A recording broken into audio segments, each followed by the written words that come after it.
Hola, muy buenas tardes. Me da mucho gusto saludarlos en estas jornadas de divulgación histórica y de conservación.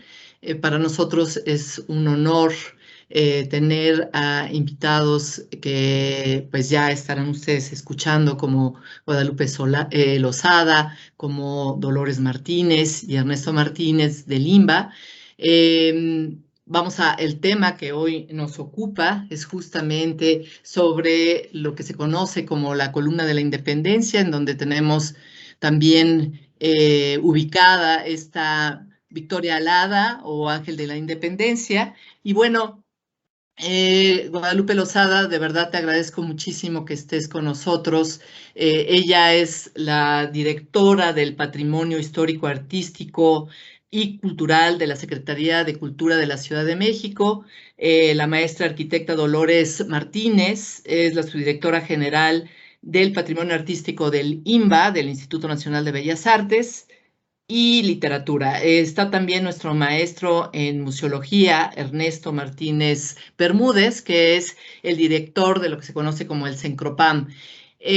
¿Por qué es importante para nosotros ahora tocar el tema de la columna de la independencia? Pues justamente porque se acerca la fecha en donde se conmemora la independencia de México y justo cuando se inaugura este importante monumento que ocupa una de las glorietas del Paseo de la Reforma, es el 16 de septiembre de 1910, en la época del Porfiriato. Como algunos de ustedes saben, este importante monumento se ha estado conservando y restaurando desde hace aproximadamente 2 años, desde el 2019, a raíz de que sufrió daños graves a partir del sismo o los sismos del 2017. Han estado pues muy preocupados desde este Instituto de Bellas Artes en su conservación y restauración, gracias también a fondos que se han dispuesto para estas labores.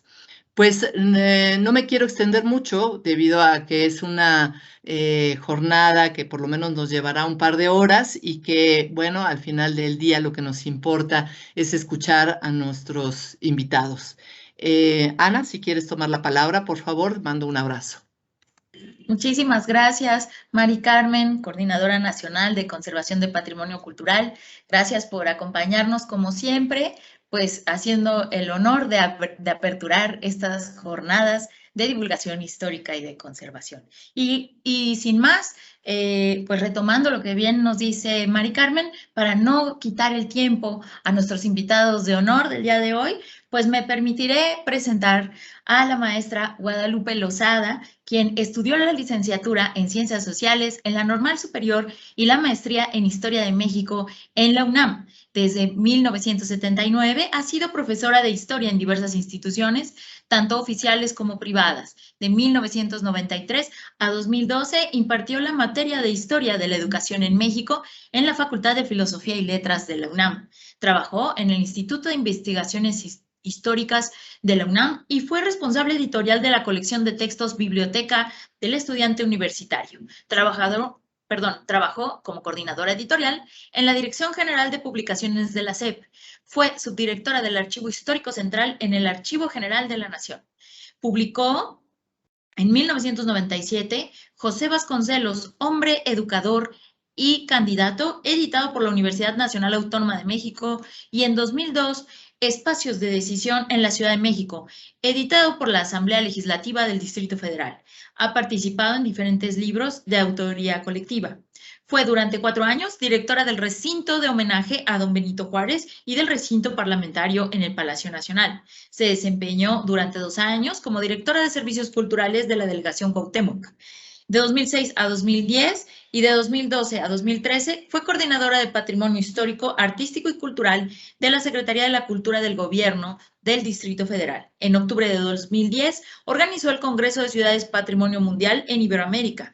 En noviembre de 2009 inició el programa Noche de Museos, que en la actualidad reúne más de 90 museos y recintos culturales en la Ciudad de México. En 2010 promovió y coordinó la puesta en vigor de la Asignatura Estatal de Patrimonio Cultural y Natural del Distrito Federal. De abril de 2013 a noviembre de 2018 condujo el programa Entre Calles, Monumentos y Recintos, que se transmitió semanalmente a través de Código Ciudad de México, Radio Cultural en Línea. Ha dictado múltiples conferencias sobre temas históricos de México en el siglo XIX, ha publicado más de 70 artículos en la revista Relatos e Historias en México, ha impartido diversos cursos sobre la historia de la Ciudad de México. En diciembre de 2018 fue nombrada directora general de Patrimonio Histórico, Artístico y Cultural en la Secretaría de Cultura de la Ciudad de México, cargo en el que se mantiene hasta la fecha. De agosto a diciembre de 2020 fungió como encargada de despacho de la Secretaría de Cultura de la Ciudad de México y finalmente de agosto a diciembre de 2020 fungió como encargada de despacho de la Secretaría de Cultura de la Ciudad de México. Estimada maestra Guadalupe, por favor, el foro es absolutamente tuyo. Muchísimas gracias por acompañarnos. No, hombre, al contrario, qué barbaridad. Así ya está. Estoy encantada de estar con ustedes, de verdad. Le agradezco mucho tanto a Mari Carmen como a ti la invitación y la confianza de haberme invitado a dar esta plática. Aquí dice toma el control, entonces yo puedo tomar el control y irlos pasando. Así es, maestra. Ok, perfecto. Adelante. Entonces, ahí va. Entonces, pues vamos a hablar un poco de la historia. Y digo un poco porque la historia es mucho más de lo que vamos a ver hoy aquí.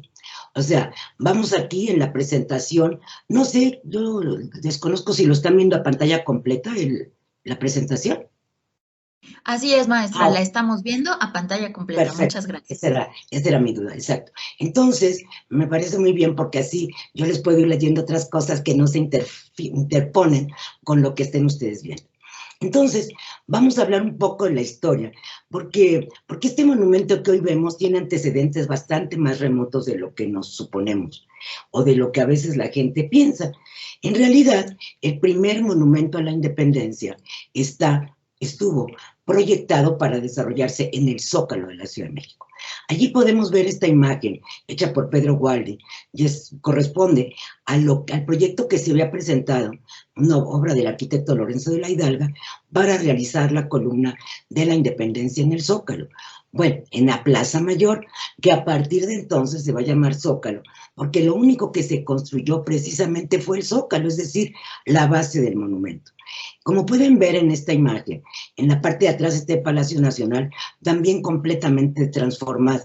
O sea, Santana, que hay que decir que hizo algunas obras públicas muy interesantes, de las cuales desafortunadamente no sobreviven ninguna, no terminó la columna, el Teatro Nacional que estaba pues cerrando la calle de 5 de Mayo a la altura de Bolívar, se demolió en 1901 para prolongar la calle, la avenida, y pues creo que solamente se conserva, hecho por, pues también existía el Mercado del Volador en la Plaza del Volador, donde ahí está la Suprema Corte de Justicia, y todas estas eran buenas obras arquitectónicas, pero desafortunadamente, bueno, el teatro era extraordinario, pero desafortunadamente lo demolieron en 1901, como les digo, y que yo conozca, solo sobrevive parte de la reconstrucción que hizo de la antigua Casa de Moneda, que ahora es el Museo de Sitio, allá en la calle de a continuación del Perú, atrás, digamos, hacia el norte de Palacio Nacional, unas 4 o 5 calles para allá. Entonces, allí se conserva incluso la placa de cuando se inauguraron esas obras que Santana había propuesto.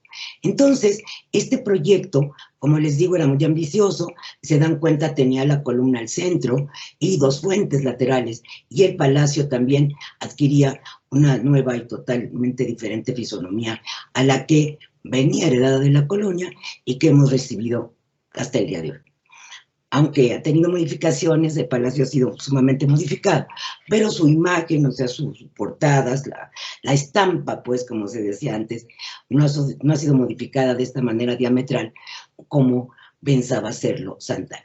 Aquí tenemos el periódico, que ya sé que no lo ven, porque está chiquitito, y así son los periódicos del 19. En los periódicos del siglo XIX hay algo que me cuesta mucho trabajo entender. Era la letra tan pequeñita, y estaban todas las notas tan aglomeradas, no le daban importancia más a una que a otra. Todo estaba junto, como pueden ver aquí, pero yo lo tengo para podérselos leer, porque verdaderamente pues es imposible. Esto es un diario que salió publicado, se llama La Sociedad, y salió publicado el 17 de septiembre, allí de 1843, y daban cuenta de los festejos del día 16, que incluso habían comenzado desde la noche, esto que mucha gente, desde la noche previa, esto que mucha gente señala de que se empezó a celebrar la noche del 15 de septiembre, el grito de independencia, desde Don Porfirio. No, o sea, las fiestas en la noche se comenzaron a celebrar desde Santa Ana. El hecho de tocar la campana y digamos, el ritual que se sigue hoy, ese sí fue posterior. Pero, ¿por qué? Porque fue Don Porfirio el que trajo la campana de Dolores. Pero las fiestas desde la noche eran desde tiempos de Santa Ana. Inclusive dice que hubo una función de teatro, que multitud de individuos que componen la Junta Cívica, porque se hacían juntas cívicas o juntas patrióticas, que eran los encargados, digamos, en unión con el ayuntamiento de la ciudad, de llevar a cabo las festividades, los festejos que se convocaban, ¿no? Que se planeaban. Entonces, les leo solamente una parte en lo que se refiere justo a la colocación de la primera piedra. Primero comienza diciendo que hubo toque, se celebraron en las parroquias misas solemnes. Acuérdense que en ese tiempo la iglesia y el gobierno estaban unidos, todavía no pasaban las leyes de reforma, de tal suerte que hubo a partir de las 7 de la mañana, misas en todas las parroquias, misas solemnes por el aniversario de la independencia, y a las 9 en la catedral, un Te Deum a la que asistió la Junta Patriótica, el excelentísimo ayuntamiento, la asamblea departamental, porque entonces esto no había estado, sino había departamentos, porque estamos hablando de un gobierno central de los dos que puso Santa Ana, ¿no? que promulgó, vamos a decir así, Santa Ana. Terminada la función, dice aquí, es decir, la misa, toda la concurrencia se dirigió al salón principal de Palacio, donde se hallaban ya las autoridades, corporaciones generales y empleados, que acompañaron a los excelentísimos señores ministros a la solemne colocación de la primera piedra en la construcción de la grandiosa columna que ha de perpetuar la memoria de la aventurosa época de nuestra gloriosa independencia en el centro de la plaza principal, conforme al decreto de la materia. Toda la comitiva se dirigió al acto continuo, al centro de la plaza, donde se había acabado ya el espacio suficiente para fijar el cimiento sobre el que ha de sostenerse la columna, y por el lado que mira al palacio se había formado una rampa que permitía el fácil descenso al punto más bajo, donde debía de colocarse la primera piedra. Te sigue contando la nota que Santa Ana no se pudo presentar porque estaba enfermo. Es muy llamativo lo que pasa en estas cosas. Santa Ana tenía esa habilidad, no sé si era una habilidad política o qué cosa era, pero él se ausentaba, a lo mejor en este caso sí estaba enfermo, pero se ausentaba de momentos muy cumbres y salía con gran bombo en otro momento. Entonces, aquí a lo mejor a él sí le hubiera gustado estar, pero las notas de la prensa y el diario de Carlos María de Bustamante también consignan que estaba enfermo. Entonces, el señor general García Conde, director de ingenieros, y el capitán del mismo cuerpo, don Francisco Hidalga, encargados de la obra, presentaron a los excelentísimos señores ministros todos los materiales e instrumentos necesarios para dar inicio a la construcción. Sobre una mesa estaba la piedra, destinada a conservar el depósito que debe perpetuar la época de la creación del monumento. La piedra es cuadrada, de mármol blanco y con una oquedad para colocar una caja de zinc. Sería muy interesante pensar en si esto, y luego no he acabado de leerles, es que tengo otra cosa que comentar, muy interesante. Pensar si ahora, bueno, últimas fechas cuando descubrieron el basamento original del Zócalo, que se conservaba y que en el tiempo de Miguel Ángel Mancera como jefe de gobierno lo encontraron y solo acabaron por dejar una marca de que allí estaba el Zócalo en la parte de abajo, esto porque se colocó de nuevo el piso encima. Me gustaría saber, a lo mejor Mari Carmen Castro que nos está oyendo sabe, si se encontró esta caja de zinc con Dice aquí que estaba, hablaba, había una, déjame ver qué había. Había medallas de plata y de cobre, troqueladas especialmente para el objeto, y además una moneda de cada clase en oro, plata y cobre, de las últimamente acuñadas en la Casa de Moneda de México. También estaba el programa de la solemnidad y el calendario del año. Estaba, asimismo, el diario del gobierno que contenía el programa de la solemnidad, como les dije.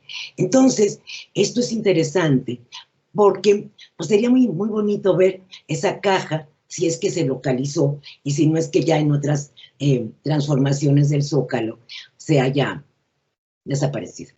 El señor ministro de Relaciones tomó una cuchara pulidamente labrada de plata con mango, pulidamente labrada de plata con mango de caoba. El de Justicia, el ministro de Justicia, la piedra. El de Hacienda, un pichel de plata con agua. Y el señor oficial mayor de guerra, la mezcla.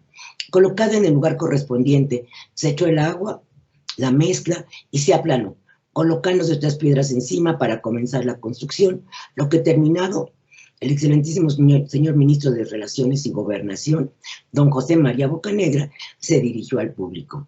Entonces, aquí hay un discurso, la presente plausible ceremonia que hoy exalta nuestro patriotismo, perpetúa por su objeto la memoria de Elías Fausto y Venturoso, que dio a México independencia y ser político entre las naciones.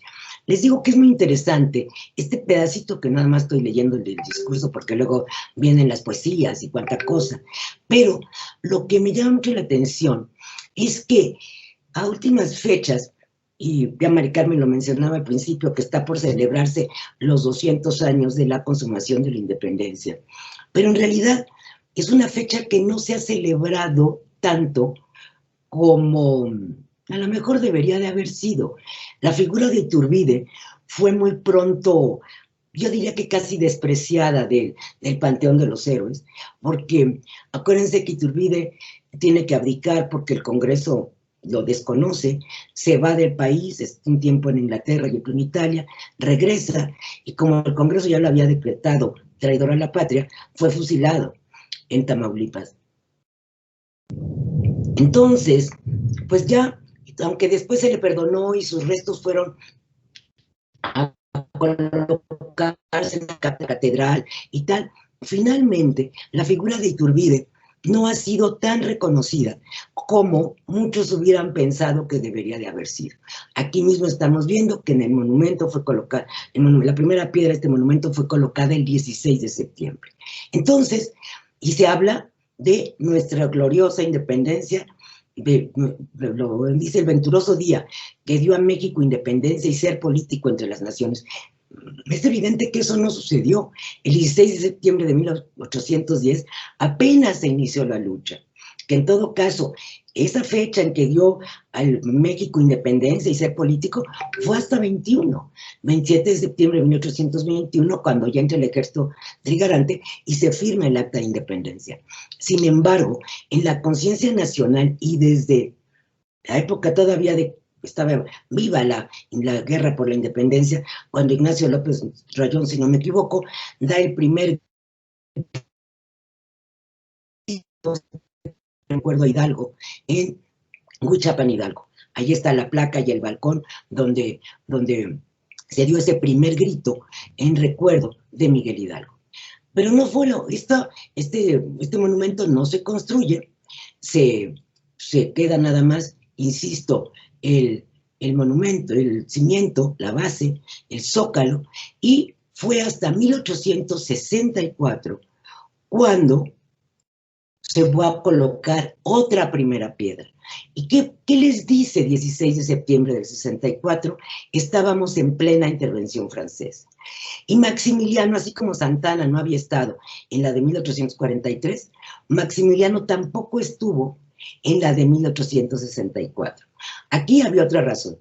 Había Maximiliano que acababa de llegar, o sea, Maximiliano y Carlota llegaron al país al país en mayo de 1864, ya la ciudad en junio, y esto para septiembre, ya Maximiliano había comenzado una gira por el Bajío, y allí en el Bajío, pues le agarró también una enfermedad de la garganta y pues acuérdense que en ese tiempo pues no había penicilina, la gente se enfermaba de la garganta. Hoy día pues nos enfermamos de la garganta y casi decimos no pasa nada, porque pues hay antibióticos, hay una serie de remedios, de medicinas que te alivian por términos generales. Es muy raro que una enfermedad de la garganta pueda ser grave, pero en esos tiempos sí.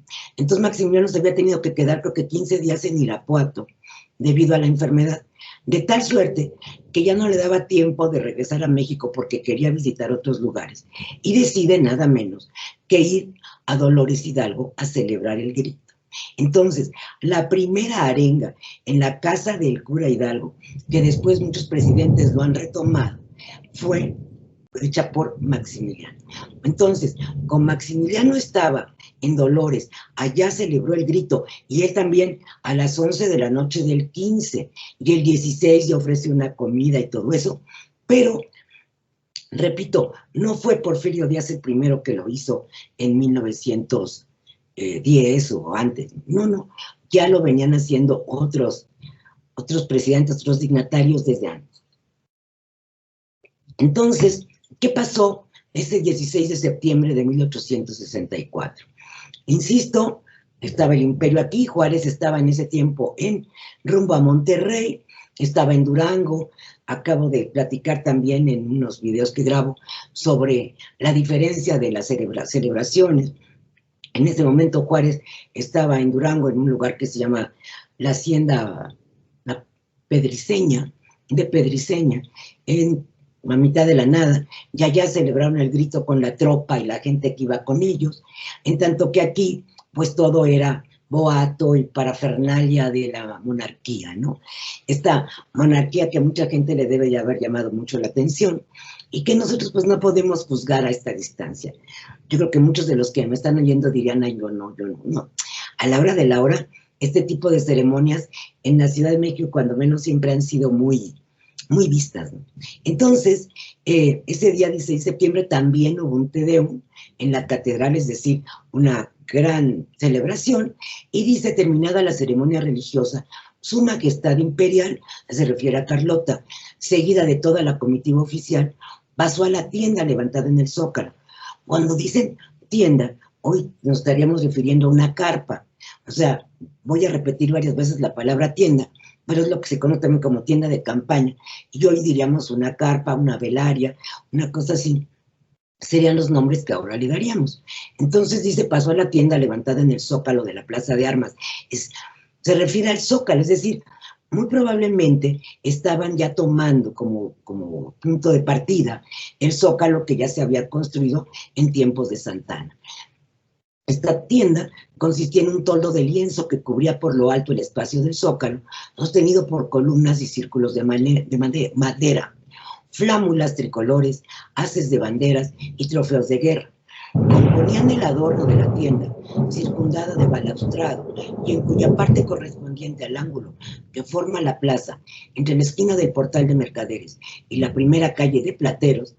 El Portal de Mercaderes es el que está justo enfrente del Palacio, y la primera calle de Plateros, pues hoy es Madero. Y la contraesquina del atrio de Catedral se levantaba el trono. O sea, aún bajo esa tienda, bajo esa carpa, había un trono para Su Majestad. Entonces aquí ya da más detalles de cómo era ese espacio, que el piso estaba enarenado y alfombrado, pendiente de una cabina, algo así, cabina de madera fina, estaba la piedra destinada a ser puesta como primera del Monumento a la Independencia. Era de chiluca, perfectamente pulimentada, y tenía en el centro también, igual que la otra, una caja corrediza en que fueron puestos entre cristales el decreto imperial y el acta de la ceremonia y las monedas mexicanas corrientes. La emperatriz tomó asiento bajo el dosel, mientras el obispo, acompañado del venerable cabildo, bendijo la piedra. Hecho esto, Su Majestad bajó del trono, dio a la piedra 3 golpes con el martillo de plata que le fue presentado y le echó la mezcla. En este caso fue la misma emperatriz quien echó la mezcla con una cuchara también de plata, luego que la expresada piedra fue descendida al hueco que debería de ocupar en el piso.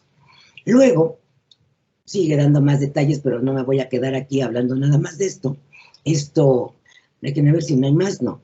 Aquí les voy a leer el discurso pequeñito que dijo la emperatriz. Me es grato en este día que recuerda los acontecimientos más gloriosos de nuestra historia. Y volvemos a lo mismo, se está refiriendo a 1810, perdón, no a 1821. Entonces, y cuando dice nuestra historia, es porque tanto Maximiliano como Carlota, cuando fungieron como emperadores de México, y emperadores pues entre comillas, siempre se dijeron a sí mismos mexicanos. Ellos aceptaron venir a gobernar y por lo tanto se hicieron a sí mismos mexicanos. Entonces, repito, me es grato en este día que recuerda los acontecimientos más gloriosos de nuestra historia, ser llamada por el emperador a colocar la primera piedra del monumento levantado por el reconocimiento nacional a los héroes de nuestra independencia.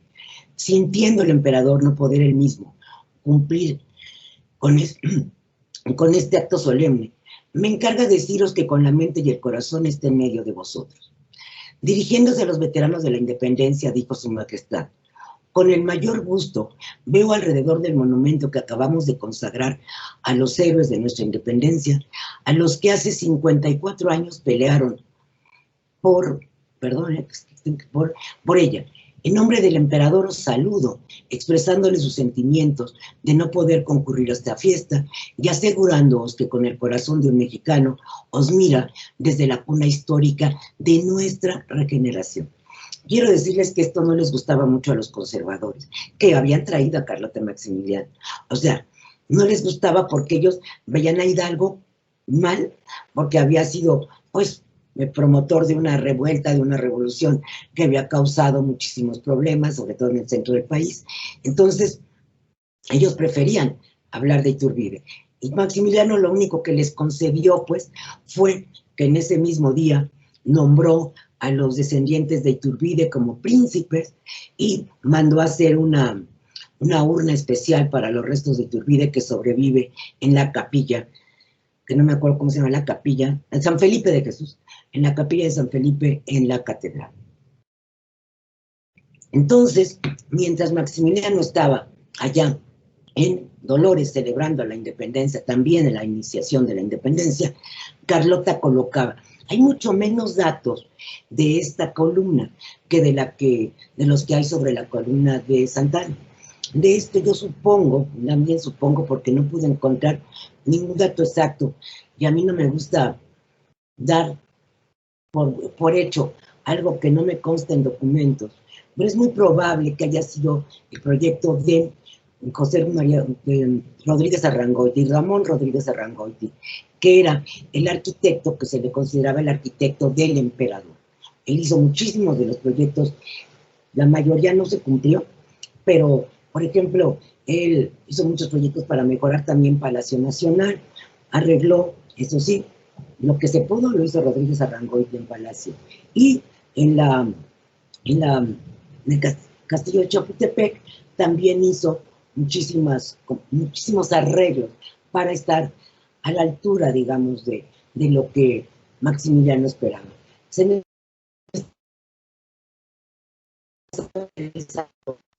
la tarde de ese día, después de que se inauguró el monumento, la emperatriz salió en carretela abierta y acompañada del gran mariscal de la corte y de sus damas y chambelanes a recorrer los paseos y las principales calles de la ciudad, siendo en todas partes victoriada por el pueblo. Es interesante porque no fueron estos emperadores, esos que se quedan en su palacio y no salen a caminar.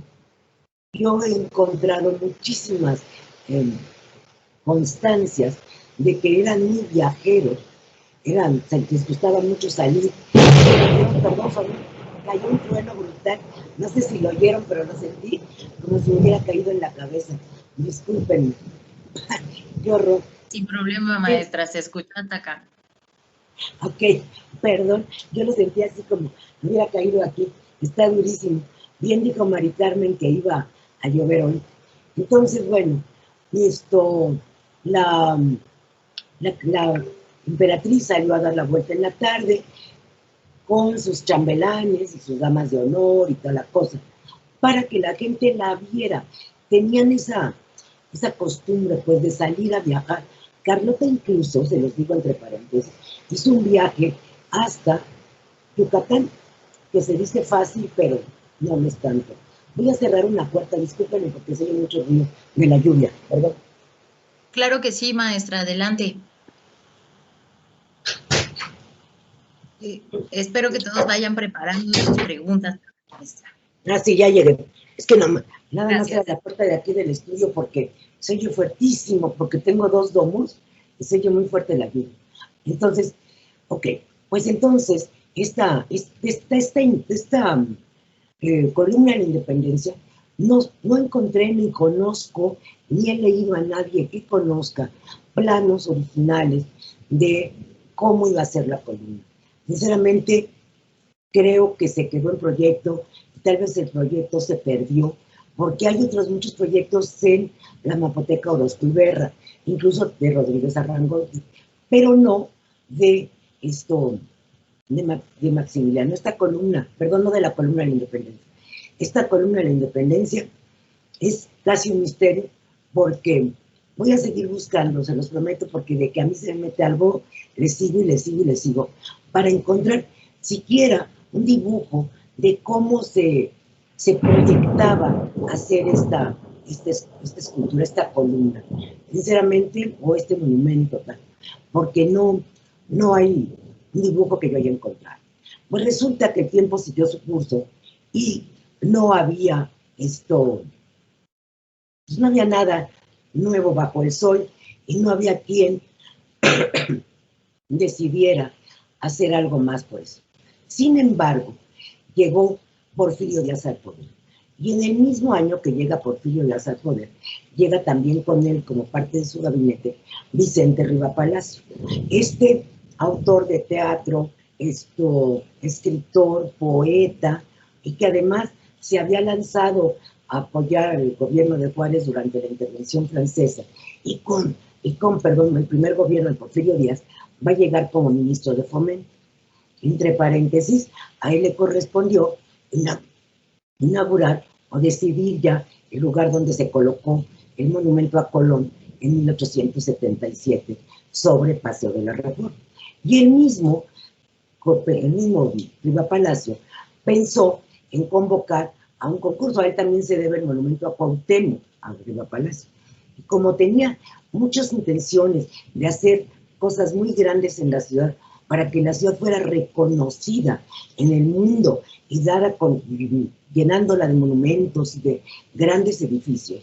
Hay muchas historias que contar de los proyectos de Riva Palacio como ministro de Fomento.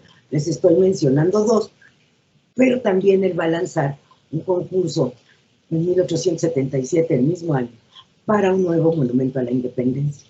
Este concurso inicial de Riva Palacio lo ganó curiosamente Ramón Rodríguez Arrangoiti, el mismo que había sido el arquitecto de Maximiliano.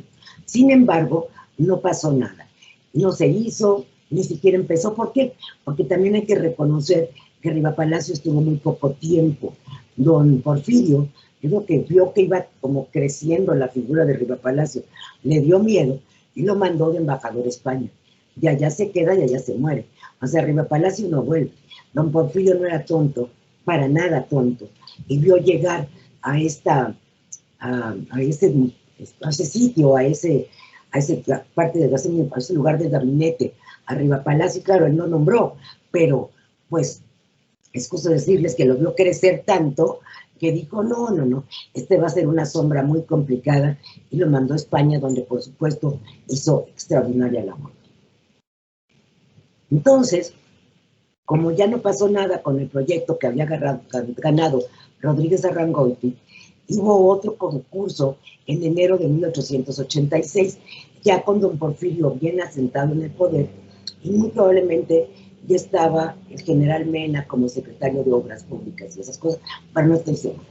Este proyecto lo ganaron 2 arquitectos norteamericanos, los arquitectos Cluse y Schuster, que eran de Washington, pero se resolvió no llevar a cabo el proyecto aprobado y sus autores lo vendieron al gobierno, renunciando al derecho de dirigir la obra.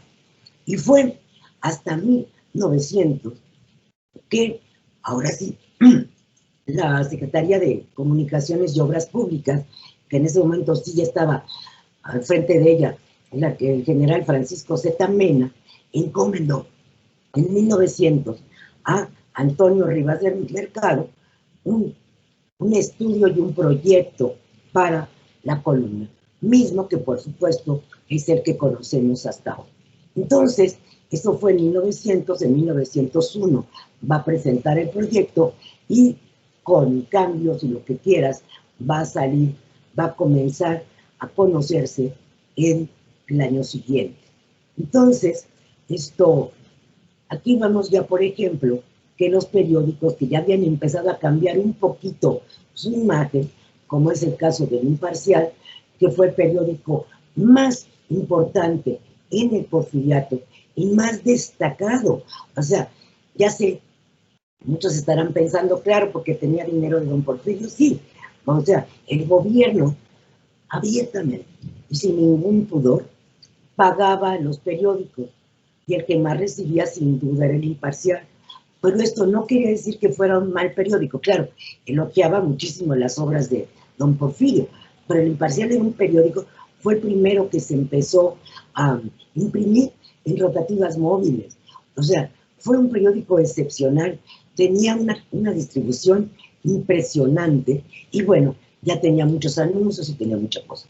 Pues fue precisamente en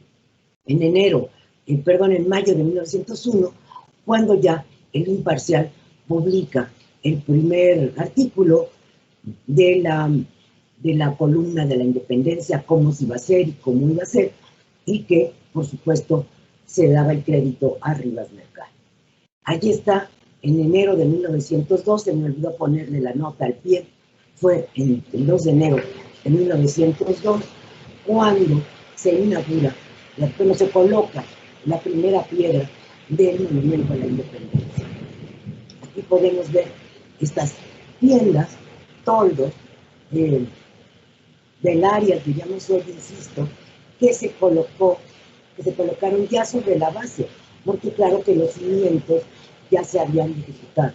La primera piedra se pudo colocar gracias a que ya se habían edificado los cimientos proyectados por el arquitecto Rivas Mercado. Y estamos viendo la ceremonia de colocación. Después pasó el tiempo, fíjense, se colocó la primera piedra en enero de 1902. Para mediados de 1906, apenas llevaban estos como 20 metros de altura y empezó a desplomarse. Es decir, se empezó a ir de lado para acabar pronto. Se empezó a inclinar. Entonces, yo les invito a los que tengan interés en estos documentos, ir al Archivo Histórico de la Ciudad de México. Ahí está el expediente completísimo de todas las cartas que se giraron, porque acuérdense que entonces, pues digo, no está de más decirlo, sí había teléfono, pero todas las comunicaciones oficiales eran a través de oficios hechos algunos a mano y otros a máquina.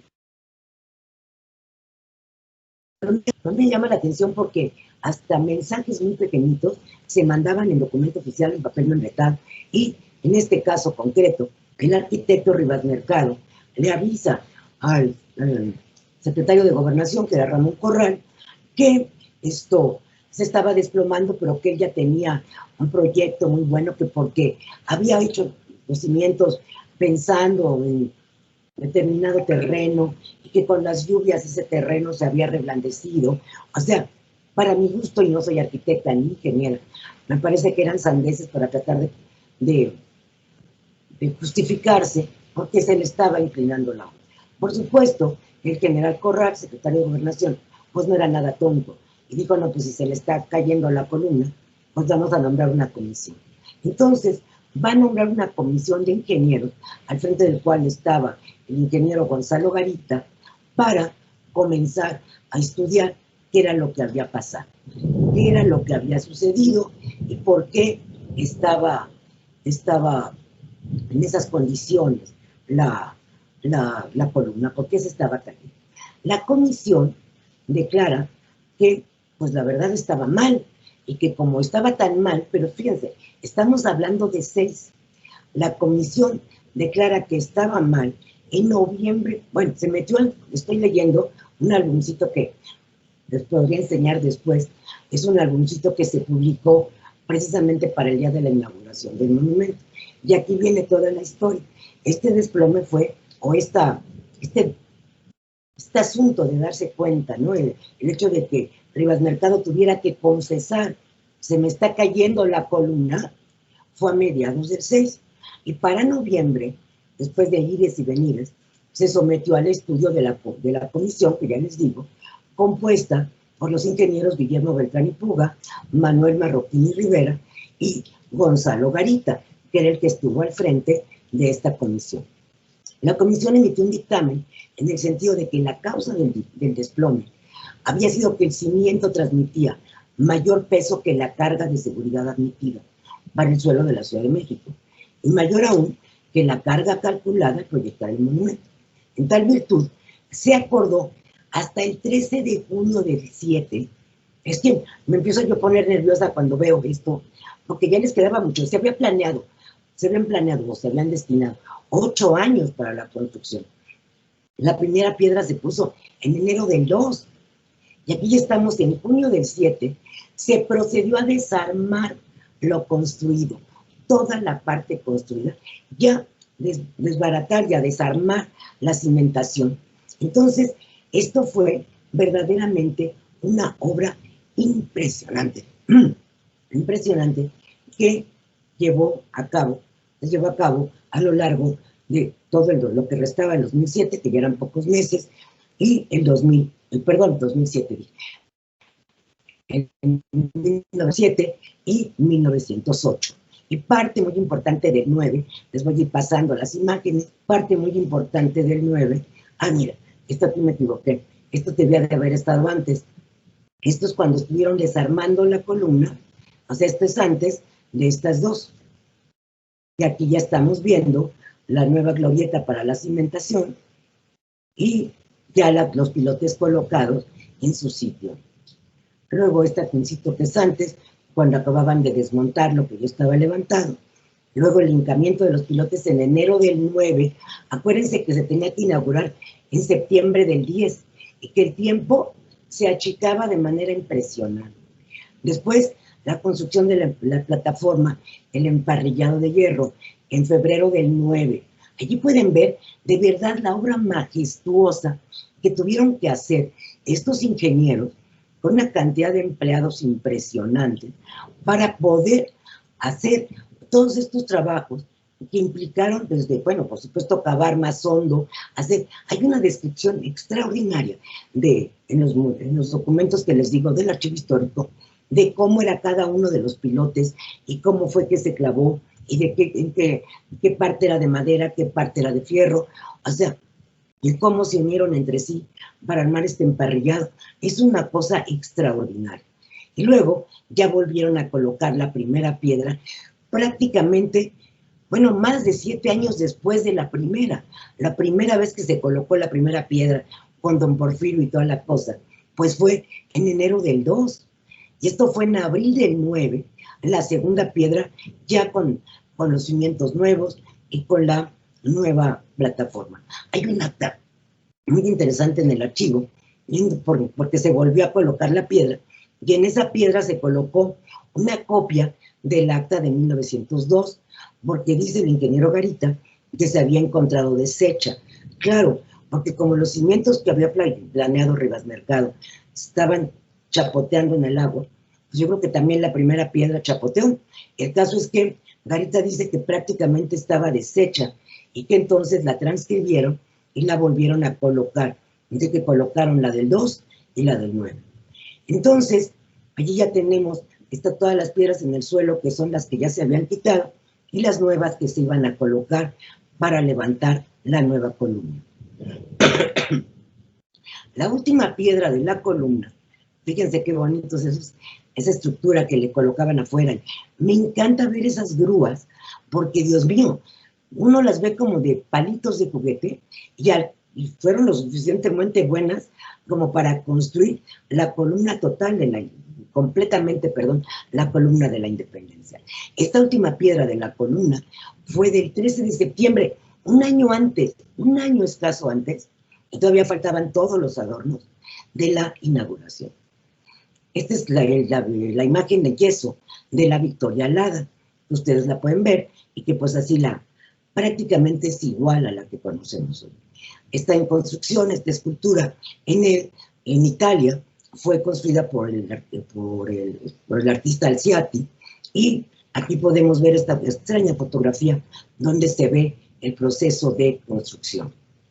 Aquí tenemos fíjense, esto está fechado en julio 18 de 1910, o sea, faltaban agosto, septiembre, octubre, agosto y septiembre, 2 meses. 2 meses para la inauguración, y hubo un accidente en el taller de Dorado. Ese es un documento del expediente, y en donde dice que se les cayó la escultura, que se lastimaron 2 operarios, que bueno, que no estuvo tan grave, que lo pueden corregir para colocarla en tiempo y forma. Les quedaban menos de 2 meses, y hubo un accidente en el taller de Dorado. Todavía no se subía a la columna. Es que les hago esta voz, porque yo que fui siguiendo el expediente, de veras se puede escribir una novela, y yo no sé cómo a Garita, que es el que firma todo esto, le daba la vida, porque además tenía encima a Rivas Mercado, porque eso no se los conté, cuando el secretario de Gobernación, Corral, le deja a Garita y a su equipo, a los otros 2 ingenieros extraordinarios, el trabajo, le quita a Rivas Mercado la parte técnica y solo le deja la parte artística. Entonces, eran unos pleitos entre Rivas Mercado y Garita impresionantes. Por supuesto, Rivas Mercado es el que había contratado la obra de la escultura. Y pensar que en julio 18 de 1910 había habido un accidente en el taller de Dorado es una cosa verdaderamente impresionante, que aquí no guardé el documento a la vista para podérselos leer, y no voy a entretener buscándolo, pero sí lo leí antes. Entonces, es lo que dice, que se cayó la escultura, que se lastimaron 2 operarios, y que pues el señor Alciati va a tener que, Enrique Alciati se llamaba, se me olvidó su nombre, y va a tener que repararla, pero que considera que no hay problema, que estará lista. O sea, imagínense, si en julio del 10, ¿cuándo quieren que hayan estado? Después de la restauración y de la composturía que le tuvieron que hacer, pues habrá estado puesta en agosto. Y todavía faltaban muchos de los adornos de la parte de abajo y de la columna misma. Entonces, pero finalmente, con esta espléndida foto de Guillermo Calo, damos testimonio de que con todo y la prisa que ustedes van a poder ver en el expediente el día que vayan a buscarlo, y mucho nos dará que vayan a verlo, esto pues se inauguró en septiembre de 1910 con la presencia de don Porfirio, y el que leyó, eso sí me da un poquito de coraje, el que leyó el discurso oficial fue el arquitecto Rivas Mercado, y no Gonzalo Garita, que era el héroe del momento, porque había logrado terminar en tiempo y forma después de que prácticamente en 2 años tuvieron que terminar. Entonces,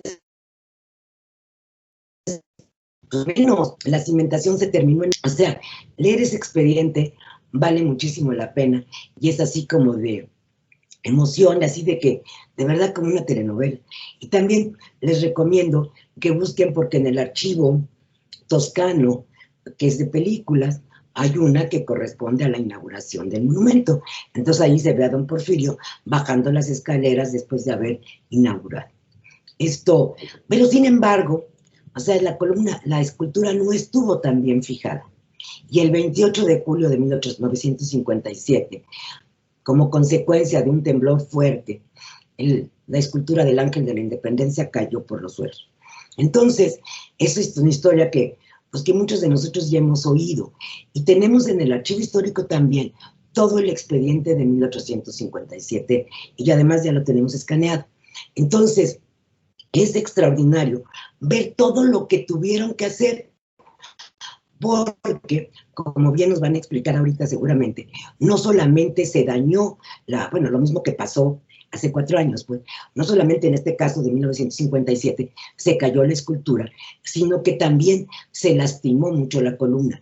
Y yo que ya me había leído todo el expediente desde el 2 hasta el 10, pude entender perfectamente por qué no había resistido. No se le había puesto, digamos, no soy técnica ni tengo ni idea pero haz de cuenta que no se había unido con el alma de la columna. Solo estaba colocada encima. Entonces, claro, como los pernos de otras estructuras, ¿verdad? Se cayó. A la hora de que se movió, pues se cayó. De tal suerte que fue una labor también titánica el reponer esta escultura. Se construyó otra vez, como ya lo hemos visto en últimas fechas, primero en el 2000 y, bueno, sí, 2006, y ahora en los últimos 2 años, como bien nos dijo Mari Carmen, rodeada de esta estructura para poderla sostener y que no vaya a venirse abajo, porque todos los mexicanos queremos mucho esta escultura y este monumento completo y no lo queremos dejar caer. Entonces se restauró. Les traje esta foto porque tenía otra donde se veía el artista que la trabajó. Y ahorita les digo quién es, si es que lo encuentro rápido, porque no, ese es un nombre que no me lo sabía. Pero es interesante. José Fernández Urbina es el artista que restauró la escultura, pero me gustó porque es un terreno baldío que estaba, ¿saben dónde? En la colonia Nápoles. Hoy día pues no tendríamos la posibilidad de un terreno de esa magnitud para restaurar el monumento, y allí ya podemos ver cómo le hicieron una nueva cabeza, le repusieron los brazos, lo que ya se había lastimado, las alas también. Entonces, lo que más llama la atención es que completa la cabeza, porque los que no lo conocen, les aviso que la cabeza original hecha polvo casi, aplastada así, está también a la entrada del Archivo Histórico de la Ciudad de México, que les sigo insistiendo que vayan a visitar. Entonces, después de mucho esfuerzo y de muchos trabajos, vean el tamaño de la escultura comparada con este personaje. Se decidió, yo no sé cómo no la degollaron ahí, estamos viendo donde le pusieron los arneses, bueno, los cables, ¿no?, para subirla. Pero bueno, después de muchos trabajos, yo aquí me estoy concentrando en el ángel, pero el expediente del 57 es inmenso.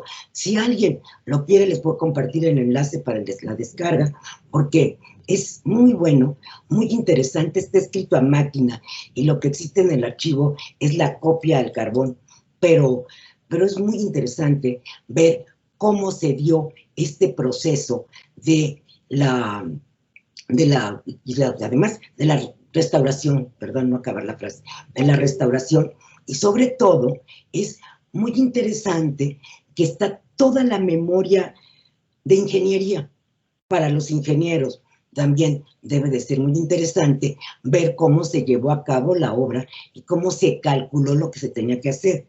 Por supuesto que los ingenieros que estuvieron participando en esta última restauración conocieron este expediente, por supuesto.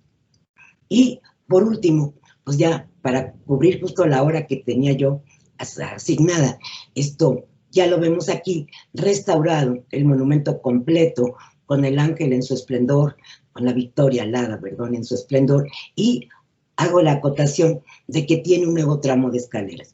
Y el expediente de 1957 dice con mucha claridad, el monumento no se ha hundido, se ha hundido la ciudad.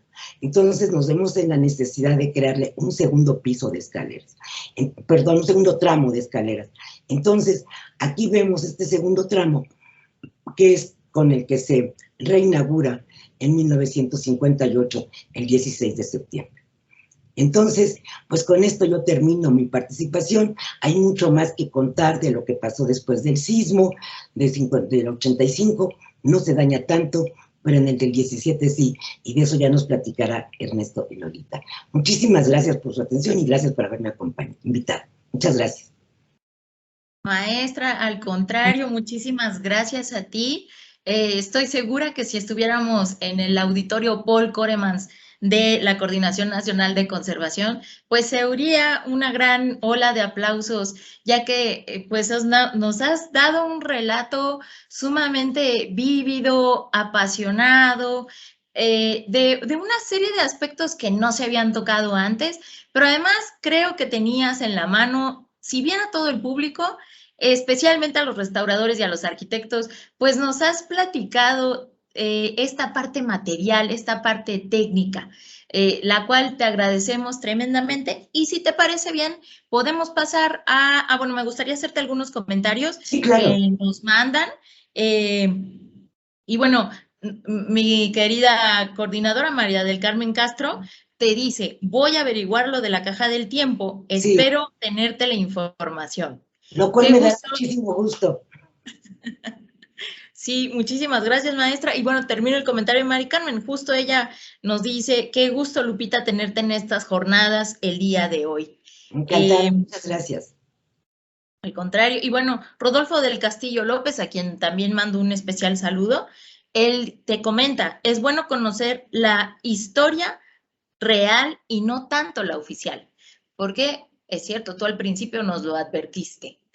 Sí, claro. Es que sabes que me he dedicado mucho a buscar, cuando menos los periódicos. Si sabemos que los periódicos también nos pueden contar alguna mentira, de cualquier manera nos está contando lo que pasó el día anterior, aunque le agreguen y le pongan.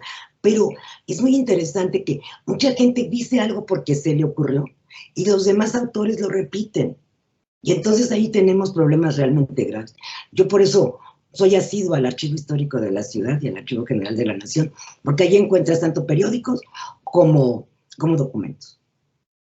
Así lo vemos, maestra, y lo aplaudimos, dado que justamente estas jornadas buscan una perspectiva diferente y tú nos la has dado en esta ocasión. Y bueno, también Mari Carmen comenta, está muy interesante conocer toda esta información y te dice, excelente material fotográfico. Gracias. Efectivamente. Gracias. Nos has mostrado unas imágenes únicas. Buscando aquí y allá, y sobre todo en este expediente del 57 y en el albumcito que se publicó con motivo de la inauguración, pues de ahí son la mayoría del expediente. Otras las de internet, por ejemplo, esta ya la tenía yo, pero el albumcito no sé si lo puedan ver. Sí, le pongo aquí. Sí, a ver si se puede. Ajá. No sé, ahora sí. No sé si lo están viendo. Ahí vamos. Okay. Ahí está. Mira, este es el álbum de 1910. Y por eso se los quiero mostrar, porque es un albumcito que me hicieron favor también en el archivo de escanearlo. Y este es el que se hizo para el día de la inauguración. Entonces, con pues te vas con hechos bastante más reales y con detalles muy precisos. Y aquí están las fotos. Incluso ay, madre mía, aquí esta es la foto de la maqueta completa que se presentó para que lo conociera el público. Entonces, pues es una maqueta que sí nos da una idea clarísima de lo que tenemos hoy. Y aquí está el expediente de 1957, que les decía yo que este es como pobrecito. Este está hecho al carbón, así con copia al carbón, pero ahí están las fotos. Entonces, estas fotografías pues son sacadas de aquí, que es el expediente oficial. Si no hay como ir a los archivos. En los archivos, allí es donde, miren, o sea, todas estas fotos pues son de allí. Entonces, este en particular lo tenemos digitalizado en el archivo y les podemos mandar el enlace de descarga, que también está al alcance de los que vayan a visitar el archivo. Muchísimas gracias, maestra, de verdad. Reitero, nos has esbozado una línea del tiempo que además ya nos dimos cuenta que implica una serie de personajes históricos que quizás no todos habríamos visualizado en esta línea del tiempo. Por ahora te agradezco tremendamente, pero te pido que no te vayas porque seguramente al final habrá más preguntas. Aquí me quedo y lo que pasa es que estoy tratando no se está ya viendo mi pantalla, ¿verdad? Ah, bueno, todavía vemos tu ¿Cómo pantalla. le haré tú? Porque no sé. A ver. ¿Ya? Ahí donde le dio. Lo logré. Entonces es que... Sensacional, maestra. Estoy muy familiarizada con el Zoom, pero no tanto con el Meet. Pero bueno, ya lo logramos y aquí estoy. Te ha quedado de manera excelente. Te agradezco muchísimo. Y bueno, ahora, a ti. Ahora, pues, me permitiré presentar al maestro Ernesto Martínez Bermúdez, quien estudió la licenciatura en Ciencias Humanas en la Universidad del Claustro de Sor Juana, en el subsistema de Historia del Arte. Cursó la maestría en Museología en la Escuela Nacional de Conservación, Restauración y Museografía del INA, la ENCRIM, por sus siglas. Y desde 1987 está vinculado con el quehacer de los museos. Ha laborado en el Museo Nacional de San Carlos, el Museo de la Secretaría de Hacienda y Crédito Público, en el Museo del Palacio de Bellas Artes y en el Museo de Arte Carrillo Gil. Fue director ejecutivo del Centro Nacional de Conservación y Registro del Patrimonio Artístico Mueble, CENCROPAM, entre 2010 y 2014. De agosto de 2014 a febrero de 2016, fue director del Museo Regional de Michoacán del INA.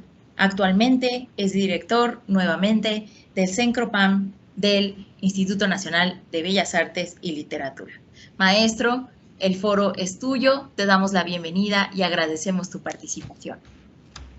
Muchísimas gracias, estimada Ana. De verdad quiero agradecerle a Mari Carmen Castro y por supuesto a ti y a todo el equipo que hace posible que este encuentro virtual se esté realizando. De verdad, muchísimas gracias. Sí, yo encabezo el equipo de trabajo del Centro Nacional de Conservación y Registro del Patrimonio Artístico Mueble del Instituto Nacional de Bellas Artes y Literatura. Y en este proceso de restauración del monumento a la independencia de nuestro país, a nosotros nos ha tocado trabajar de manera puntual y así muy específica en la restauración, digamos, de la parte estética, de la parte exterior del fuste de este monumento. Tengo una pequeña presentación que me voy a permitir compartirles para poder platicar con ustedes sobre este tema. Me gustaría preguntarles si ya tenemos, ustedes están viendo la pantalla. Sí, sí, la estamos viendo. Perfecto. Quiero hacerles una precisión. Nosotros trabajamos, repito, única y exclusivamente en esta ocasión, los daños ocasionados por los sismos del 2017. Recordemos que en el 2006, como bien lo dijo la maestra Guadalupe Lozada, se restauró el monumento a la independencia. En esa ocasión, el Centro Nacional de Conservación del INVAL le correspondió la atención muy puntual a la Victoria Alada. Una empresa restauró el resto del monumento. Nosotros, y como comentaba en esta ocasión, nos toca trabajar los daños, repito, sucedidos a partir de los sismos del 17 y voy a comenzar con lo que a mostrarles lo que nosotros hicimos. Esta es una fotografía reciente. Esta es una fotografía de hace una semana y media. Y bueno, aquí están los datos. Ya la maestra Guadalupe Lozada nos habló ampliamente del monumento. Aquí hay los datos. Esta es una imagen de ese primer andamio que se colocó para la restauración de esta ocasión. Digo un primer andamio porque la primera parte le correspondió al Instituto de Ingeniería de la UNAM. Antes de continuar, quiero comentarles que este trabajo se realizó gracias a la unión y al compañerismo de un equipo interdisciplinario e interinstitucional, ya lo señalé, estuvo participando de manera activa el Instituto de Ingeniería de la UNAM, ¿sí?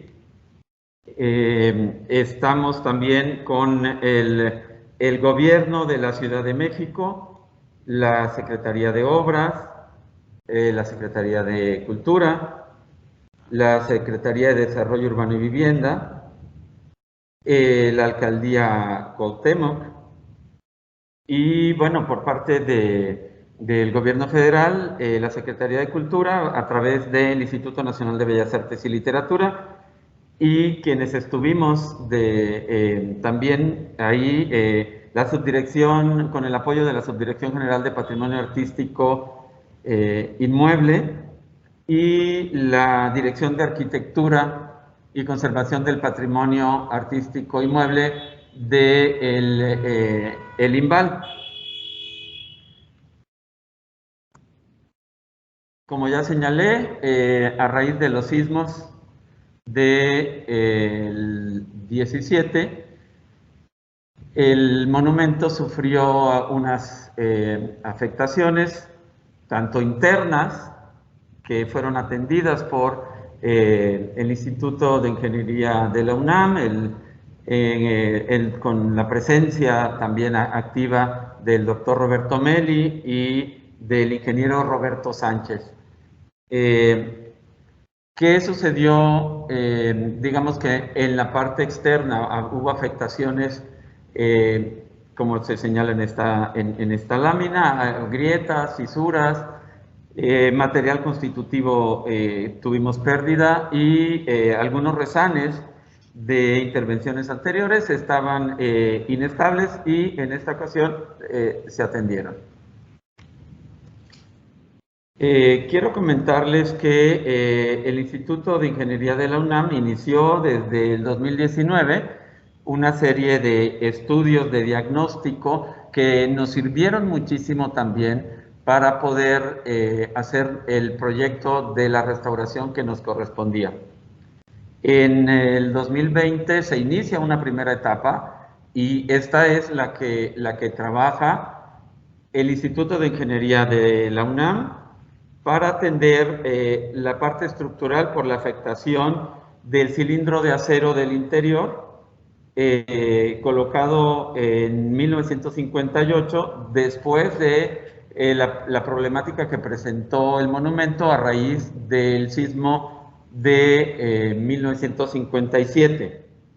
Y en esta ocasión, básicamente, se hizo para atender el primer tercio del fuste, ¿sí? El Instituto de Ingeniería de la UNAM, entonces, no sé si recordarán quienes tuvieron la oportunidad de ver ese primer andamio, fue un andamio muy especial que tenía unos tensores sobre el monumento para evitar movimientos en caso de sismos. La UNAM hizo diversos tipos de pruebas con un equipo especializado, ultrasonidos, fotografías puntuales con drones y estudios de resistencia de las placas de acero del interior. Compartida toda esta información y a partir de las imágenes que tenían y de ese andamio, pudimos darnos cuenta y acercarnos de manera puntual en la parte exterior.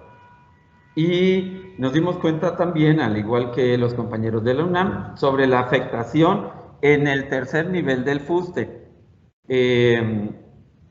Había algunas filtraciones en sillares y a partir de ahí entonces, bueno, ya tuvimos nosotros la oportunidad de entrar a trabajar después de que ya se habían terminado los trabajos en el interior de la columna.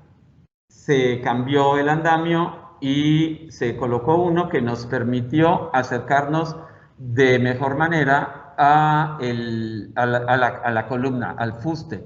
Y entonces iniciamos estas tareas en el mes de, fueron 3 meses, terminamos en el mes de mayo, exactamente el 26 de mayo iniciamos y salimos a finales del mes de agosto. Nosotros nos dimos entonces, aquí hay tres áreas que eran las que teníamos que intervenir: la base del mirador y el capitel, luego las guirnaldas que tienen unos cinturones y unas guirnaldas de encino, y en el primer tercio de abajo hacia arriba los leones con guirnaldas de oliva. Y este trabajo, como señala esta lámina, estuvo realizado por, digamos, 16 personas, 15 restauradores, más un coordinador, también restaurador, y el equipo mayoritariamente de mujeres, ¿no? Entonces, aquí hay la fotografía, son un par de compañeras que están trabajando, limpiando rezanes. De manera general, quiero compartirles cuáles fueron los conceptos que nosotros trabajamos: una limpieza general, luego la liberación de rezanes, y se hicieron rezanes nuevamente, los remoldeos en las áreas que lo necesitaban. Ahorita les comparto algunas imágenes. La consolidación de algún material pétreo que así lo necesitaba, para continuar con los procesos de reintegración cromática, y luego una pátina general con el fin de homogeneizar todos los elementos que se fueron trabajando, y que la cromática fuera una sola. Aquí tenemos unas imágenes. La primera de la izquierda, si se dan cuenta, es el ala de una de las águilas del capitel. Y la problemática, pues sí, estaba esta piedra meteorizada. Esta piedra tenía problemas, como llamamos nosotros, de desintegración, tiene problemas de fragmentación y por intemperismo. La lluvia ácida, la contaminación, el viento, van erosionando la piedra, entonces se empieza a decapar, y pues tuvimos que revisar todas estas secciones para luego intervenirlas. Ya les mostraré también imágenes de lo que se realizó de manera puntual. Y bueno, también en las siguientes piedras, imágenes, hay desprendimiento de las piedras, tarea que también se corrigió. El deterioro de la cantera, si ustedes se dan cuenta en la imagen de la izquierda, se ven unas grietas y se ven faltantes, y ya en la de la derecha, bueno, ya la consolidación y rezane de ahí específicamente. Ahorita les muestro una mejor imagen. Las garras estaban erosionadas, así como parte de las piernas de una de las águilas del capitel. No sé si alcancen a ver mi cursor, pero aquí donde estoy señalando, si se dan cuenta, estaba erosionada esta pierna, y el trabajo aquí en la derecha, se nota que ya se recompuso las plumas del águila, se hizo consolidación y rezane, se sustituyó la parte que tenía como faltante. Igual en el primer tercio, repito, de la parte inferior hacia arriba, del fuste, que es donde están los leones, encontramos una problemática, y al igual que las águilas, la meteorización de la cantera. Vemos en la imagen central fisuras y grietas, Y aquí hay una pérdida de material y los sillares se movieron. Si se dan cuenta, aquí donde estoy señalando, aquí hay un movimiento de ese sillar. Y no pierdan de vista esta imagen que señalo con el cursor, porque ahorita van a ver el cambio de la piedra. Ahí el sillar no estaba ya cargando el peso correspondiente al área que le tocaba. Luego tenemos esa sección de los leones, los trabajos de resane, los trabajos de colocación de pátina y el trabajo final ya resuelto los problemas de la meteorización, los problemas que tenían la cantera y la colocación de pátina, y ese es el resultado final. Aquí la sección que les comentaba, la restitución de la cantera, en la imagen de la parte superior, todo el trabajo que se debió haber realizado para subir una placa de cantera para que se colocara exactamente en el lugar donde se está realizando la liberación de espacios para la colocación de la piedra. Y luego en la imagen de la derecha, el trabajo de un cantero de manera directa cuando ya se colocó la pieza y se llevó a cabo todo este trabajo del tallado nuevamente de la pieza. Quiero comentarles que dentro de las áreas que estuvieron a cargo de los trabajos, el taller de escultura del Cencropam trabajó de manera muy profesional, muy contentos de estar trabajando en esta ocasión el fuste, y también en compañía de los compañeros del laboratorio de biodeterioro que tenemos aquí en Cencropam. Y bueno, pues de verdad impresionante el trabajo de los canteros que también de manera profesional hicieron este tallado de manera directa en la piedra. Y bueno, aquí son algunas imágenes de mis compañeros trabajando en los resanes y trabajando en la parte final, en la colocación de la pátina para dejar de manera homogénea, digamos que el color que tiene el fuste, y nosotros, bueno, pues realizamos desde el 26 de mayo, como ya señalé, fueron 3 meses de trabajo arduo, fueron 3 meses de trabajo constante. Tuvimos inconvenientes porque se nos adelantó la época de lluvias, y entonces en algunas ocasiones cuando empezaba a llover, pues todo el mundo a resguardarse y a bajarse del andamio. Entonces lo que hicimos para ganar tiempo fue extender los horarios de trabajo de lunes a sábado en jornadas de verdad muy largas, y de verdad yo quiero aprovechar para agradecerles a todos los compañeros del Cencropam que de manera comprometida y con muchísima entrega realizaron este trabajo. Bueno, pues eso fue parte de lo que a nosotros nos correspondió, repito, única y exclusivamente para la atención de los daños en el fuste del Monumento a la Independencia derivados de los sismos de 2017. Muchísimas gracias.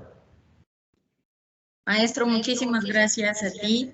Estoy segura nuevamente que se escucharía una ovación de aplausos para esta presentación que nos has dado pues además se ha complementado de manera maravillosa con esa relatoría que previamente nos daba la maestra Guadalupe Lozada, donde, bueno, además de todos estos datos históricos que nos dio, pues nos daba justamente también elementos de la restauración, y creo que tu equipo y tú, pues se han enfrentado a un menudo reto, pues porque primera hubo un daño estructural importantísimo que pudieron resolver con la Universidad Nacional Autónoma de México, pero además ustedes estuvieron frente a un reto que los hizo reflexionar respecto a la parte estructural, pero ya digamos de los elementos decorativos, los hizo reflexionar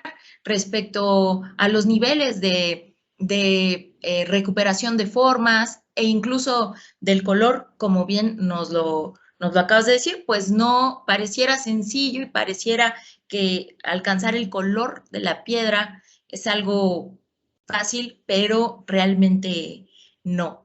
Y además nos has presentado estas imágenes donde el propio cantero está trabajando en las alturas para igualar las formas, para recuperar todo pues todos estos elementos estructurales decorativos. ¿Te gustaría profundizar un poquito más de esta experiencia, quizás hasta de los andamios, ¿no? Veíamos un uso de grúas históricamente, pero en tu caso, en el caso de tu equipo, ¿a qué se enfrentaron?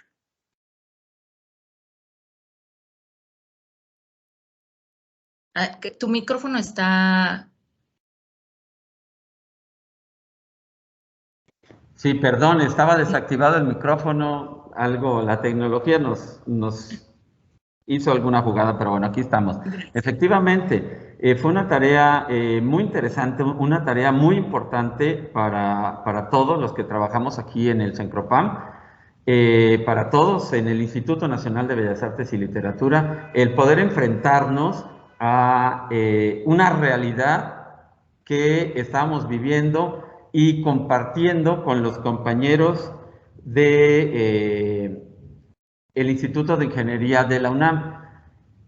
El primer andamio que se coloca es el andamio para la realización, para la estabilización del monumento y que el Instituto de Ingeniería de la UNAM pudiera llevar a cabo todos los trabajos a partir de los estudios previos que ellos realizaron.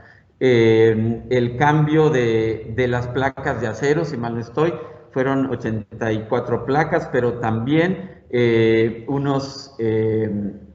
unas varillas de hierro que también, a partir de que se fueron liberando placas del interior, la UNAM se da cuenta que hay unas varillas que están corroídas y que es importante para la estabilidad del monumento que se cambiaran. Entonces, eso también alargó los tiempos de los procesos y de verdad fueron unos trabajos que se hicieron en un área muy, muy pequeña porque es el interior de la columna, donde hay una escalera de caracol que te lleva hacia el mirador. Entonces, de verdad, fue un trabajo muy, muy milimétrico, un trabajo muy pensado, muy estudiado por parte de los compañeros del Instituto de Ingeniería de la UNAM, que nos compartieron a nosotros todos la problemática con la que se estaban enfrentando, pero al mismo tiempo todos esos estudios nos permitieron conocer la problemática exterior también, gracias a la investigación que ellos estaban haciendo y a toda la tecnología que utilizaron y que nos compartieron. El primer andamio fue entonces para la realización de esos trabajos. Después vino un segundo andamio que ya nos permitió acercarnos al fuste, abrazar el fuste en toda su extensión y poderlo trabajar. Entonces, por eso se quitaron esos tensores y se desmontó ese primer andamio y vino un segundo andamio para poder trabajar de una manera segura en esta parte que nos correspondía. Y efectivamente hubo una problemática que también se resolvió. Ahí hay una imagen cuando se está subiendo la placa de la cantera, que también me hace pensar, me hace recordar en las reuniones que teníamos, y eran reuniones permanentes, y en una de esas reuniones el tema central fue, bueno, hay que hacer restitución de algunas piezas de cantera. ¿Qué vamos a hacer si no se encuentra la misma cantera? Que la cantera que se utilizó se llama Púlpito del Diablo y se encontró en Amecameca, en el Estado de México.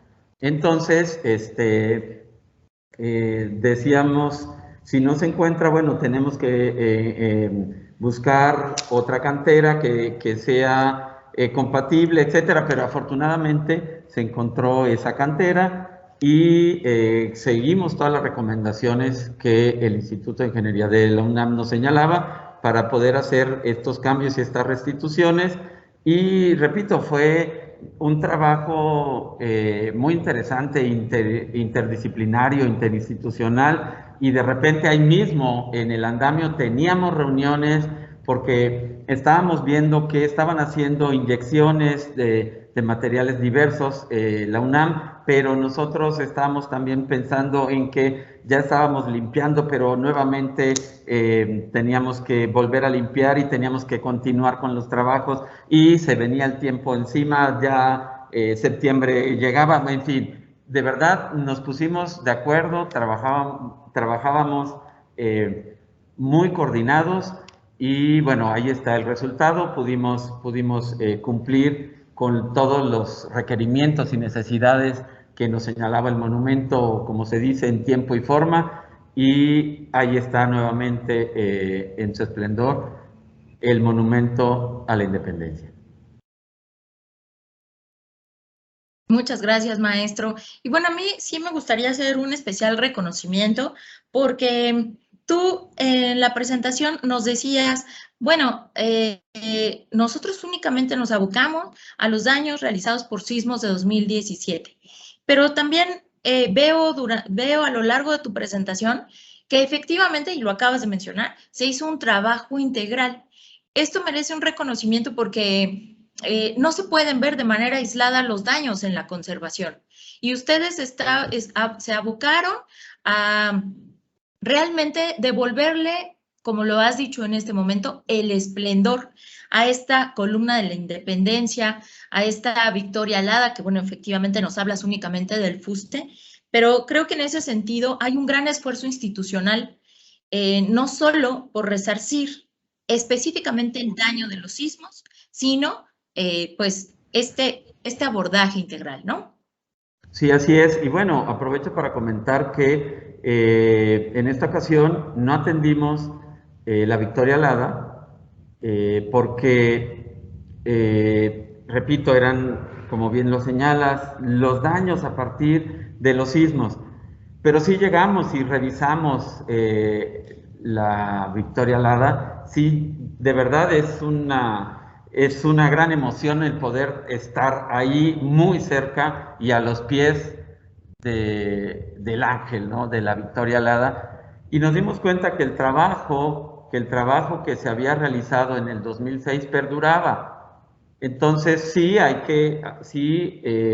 tendremos que replantearnos que en una próxima ocasión atendamos también lo poco que puede tener como motivo de atención la Victoria Alada, pero repito, lo que el Centro Nacional de Conservación del INVAL hizo en 2006 perdura.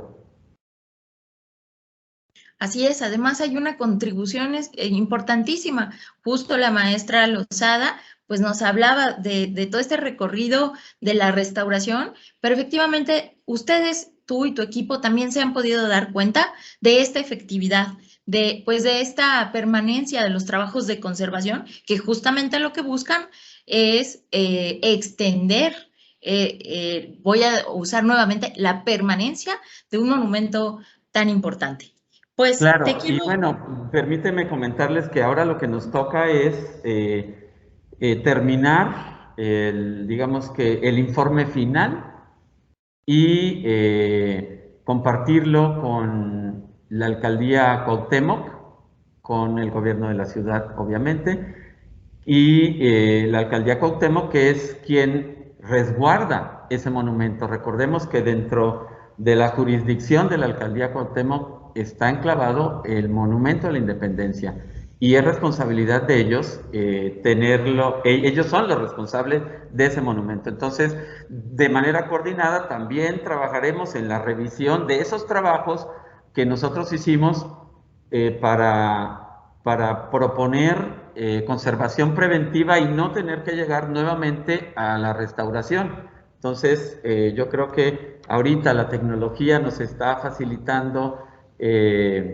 algunas acciones, como por ejemplo, volando un dron, vamos a poder revisar las partes puntuales donde sabemos que hicimos los remoldeos, donde se hizo algún trabajo de consolidación.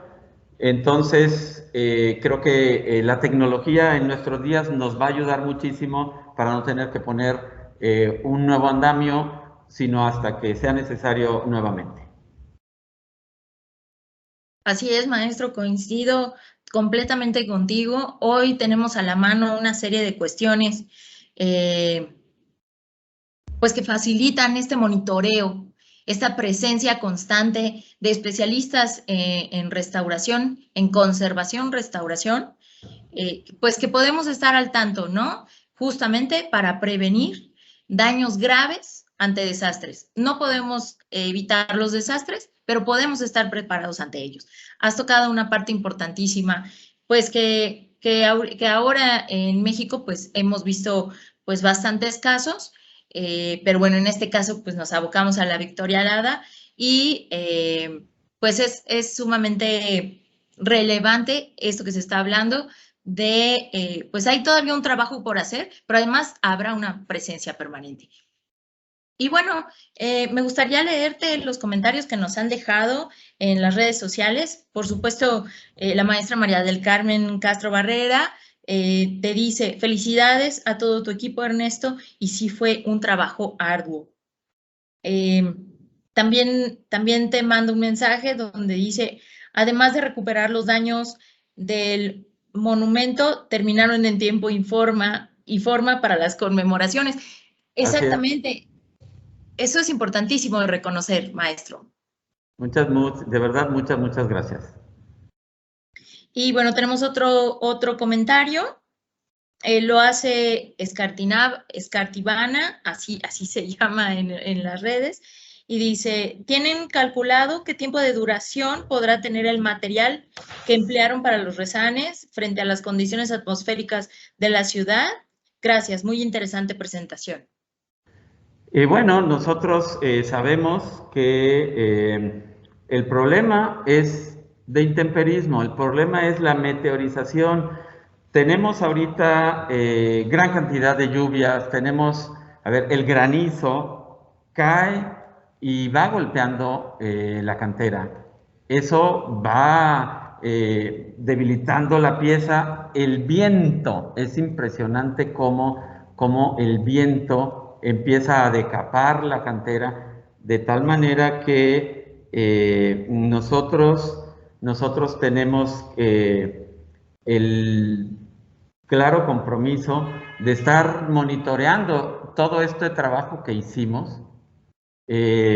Cada año estaremos revisando los trabajos y, como dije hace un momento, sabemos dónde exactamente, dónde había un quiebre en el primer tercio donde están los leones. Ojalá pudiéramos todos tener tiempo para darnos una vuelta y mirar a partir de los comentarios que aquí hemos vertido, todas esas secciones. Los leones es el primer tercio y lo siguiente entonces son las águilas. Y es curioso, Tanto en las águilas como en el águila como en el león que miran hacia el norte, era donde mayor problemática puedo señalar que existía. Entonces ahí habría que estudiar un poco qué es lo que pasa exactamente en ese frente, que el águila tenía erosionada una de las alas, una parte de la pierna y las garras. Igual el león que está, insisto, mirando hacia el norte.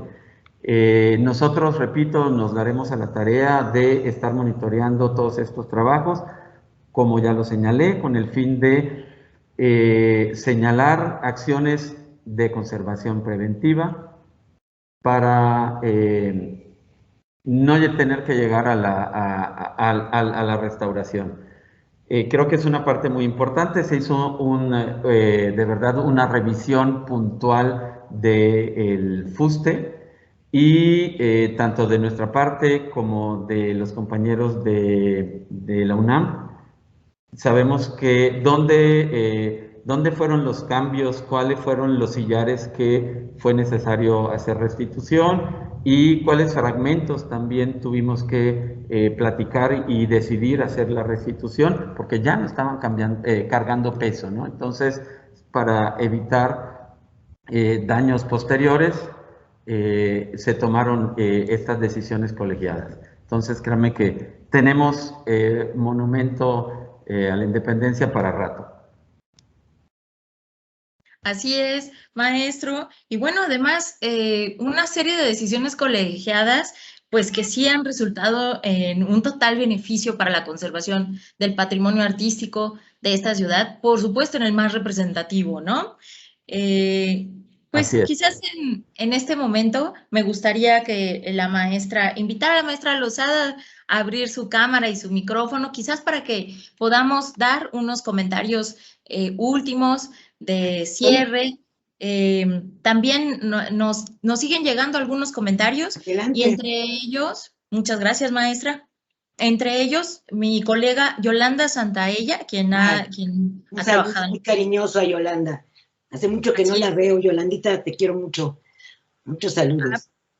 Pues ella también con mucho cariño te dice: estimada Lupita Lozada, disculpa, no te pude oír, pero te oiré en la grabación. Ok. Como siempre, seguro es una excelente investigación. Muchas gracias. Pero también te hace una pregunta. Dice: Lupita, ¿la cabeza del ángel sigue en el edificio del Express, calle Brasil? No me acuerdo del nombre del edificio. Gracias. Sí, ¿qué tal? El edificio del Express, qué chistoso que ella se acuerde por ese nombre. Es el antiguo Palacio de los Condes Era Soto y hoy es el Archivo Histórico de la Ciudad de México. Y sí, allí sigue estando. Ahí está, es más, ya se le acaba de poner una iluminación, digo, no fantástica, pero sí, ya se ve mejor. Antes estaba un poquito mal iluminada, ahorita ya se puede ver. Y le pusimos una cédula donde les repito que se puede descargar el expediente de 1957. O sea que ahí pueden ir. Así es, muchísimas gracias, maestra. Bueno, no tengo por ahora más comentarios, pero a mí me gustaría hacer una reflexión donde finalmente en esta jornada de divulgación donde ustedes, tanto la maestra Lozada como el maestro Martínez, pues nos han hecho el honor de acompañarnos y de compartir sus experiencias y conocimientos e investigaciones y trabajos, pues se está abocando a estos 200 años de la consumación de la independencia, pero esto tiene una relación directa con 1810, un poco en su plática. Guadalupe lo ha expresado, pero a mí me gusta hacer este énfasis porque hoy aquí estamos 3 instituciones importantísimas para el país, para la conservación del patrimonio cultural en su amplia expresión. Está por parte de la Secretaría de Cultura, la maestra Lozada, está por parte del INVAL, el maestro Martínez, y bueno, en un espacio fomentado por Mari Carmen Castro, coordinadora nacional de conservación de patrimonio cultural del INAH. Y entonces este suceso es especial porque surge en 1810 que todavía es pleno siglo XIX, donde hay una serie de testigos materiales que quedaron, desde el estandarte de Miguel Hidalgo, pasando por una serie de bienes muebles, de bienes inmuebles, puedo hablar de la Alhóndiga de Granaditas y de muchos otros lugares, pues de la campana de Acatempa, de Dolores, muchas gracias, perdón, muchas gracias, que actualmente está en el Palacio Nacional. Pero ¿cómo es que nos reunimos aquí todos nosotros? Bueno, pues porque no solo hay una serie de vestigios materiales, sino que la independencia de México y todo este proceso que duró durante 11 años y que, bueno, todavía después, un año después, es decir, 12 años, pues también se habla pues de este suceso de la expulsión de los españoles en San Juan de Ulúa, donde también llegaron los españoles, donde inicia también este proceso. Todo esto también inspira. Esto en 1910, y bueno, sin dejar de lado los antecedentes que la maestra Lozada nos ha dado, ha inspirado a otros personajes históricos, pues a generar monumentos. Y esto fue lo que generó esta construcción de la columna de la Independencia coronada por esta victoria alada. En este sentido, ¿les gustaría aportar algún comentario, queridos maestros? Sí, si me permites, Ernesto, yo quisiera comentar algo de lo que tú estás diciendo. Yo lo dije varias veces en el momento que estaba platicando acerca de la historia y del monumento. En los antecedentes, ¿no? Siempre se tomó en cuenta ese 1810. O sea, las dos columnas que se iban a levantar y que estaban proyectadas,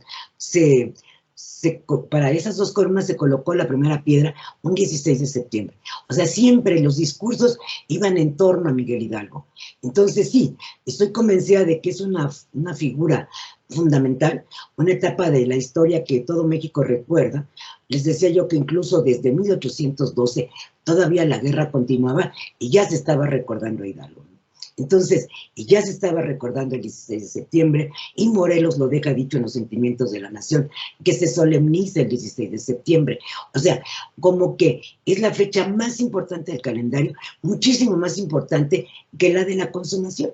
Incluso toda la gente en estos discursos que leímos habla del 16 de septiembre como el día santo en que se consumó. Pues no se consumó, se consumó 11 años después y un 27 de septiembre. Entonces, porque la fecha de la firma del Acta de Independencia es 28 de septiembre. Entonces, creo que es importantísimo reflexionar en torno a cómo la imagen de Hidalgo, la lucha de Hidalgo, es la que realmente está presente en la memoria de este país, ¿no? Así es, maestra. Maestro, adelante.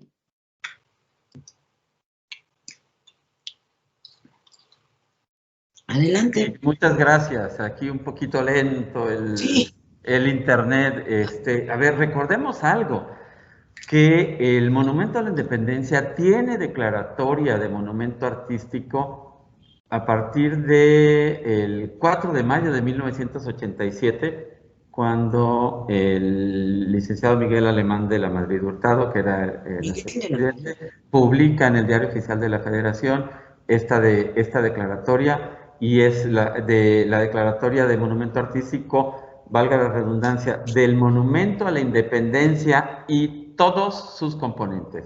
Es decir, no solo es la columna, el basamento, la columna y